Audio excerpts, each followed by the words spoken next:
Je suis une femme pour sauver mon âme. Je cherche une femme pour éteindre ma flamme. Je cherche une femme. Ils ont fait des études, évidemment. Ça marche pas trop mal d'après des chercheurs. Ils sont écossais, figurez-vous. Et les résultats sont assez prometteurs. On en parle depuis des années de cette pilule pour les hommes. C'était même un fantasme. C'était un fantasme, c'est pas tout à fait une pilule, mais c'est une contraception pour hommes. Et ça avance un petit peu.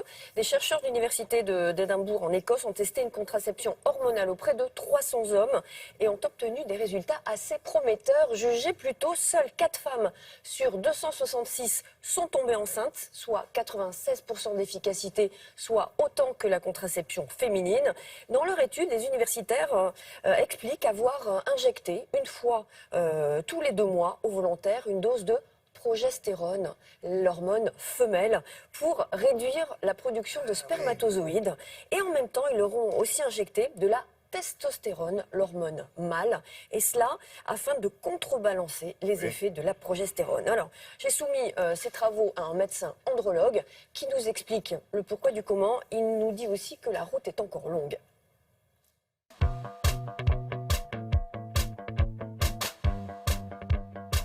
La contraception masculine peut être faite par traitement médical à plusieurs niveaux, soit au niveau de l'hypophyse, soit au niveau de la prostate et des vésicules séminales, soit au niveau du testicule, de la production des spermatozoïdes eux-mêmes. Et c'est là où la cible s'est faite, car c'est l'endroit le plus facile.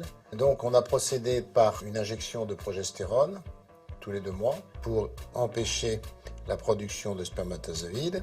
Le résultat, c'est qu'il y a eu une efficacité chez 96% des patients sur une étude qui a été faite sur 300 patients. 10 à 15% des patients ont dû abandonner du fait des effets secondaires, notamment des troubles de l'humeur, la dépression, l'acné et surtout les troubles de la libido, c'est-à-dire les troubles sexuels qui ont découragé un certain nombre de patients. Les effets secondaires s'expliquent par la chute du taux d'hormones puisqu'on agit sur les cellules qui fabriquent la testostérone. Pour une mise sur le marché, il faut que cette contraception masculine entraîne un effet réversible sur la spermatogénèse, c'est-à-dire qu'à l'arrêt du traitement, on retrouve une fertilité normale et il faut que cette pilule soit exempte d'effets secondaires nocifs.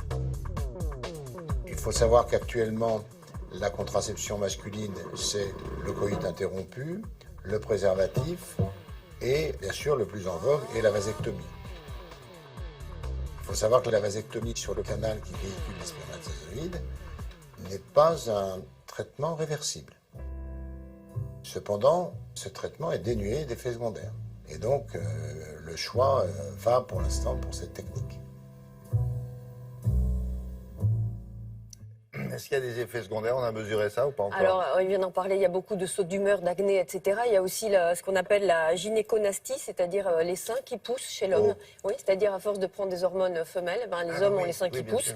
La recherche va encore progresser vu l'enjeu en fait que représente le projet de contraception masculine. Il y a 2 enjeux, la démographie planétaire, que l'homme puisse réguler les naissances sur le plan mondial, et puis un peu de liberté aussi pour maîtriser la fécondité, ce qui n'est pas du tout le cas aujourd'hui de l'homme, qui a peu de moyens en fait, à savoir le préservatif et le retrait, et puis des moyens définitifs comme la vasectomie, ce qui est quand même un peu plus âpre. Oui, ça c'est plus délicat. Après 45 Merci ans. beaucoup.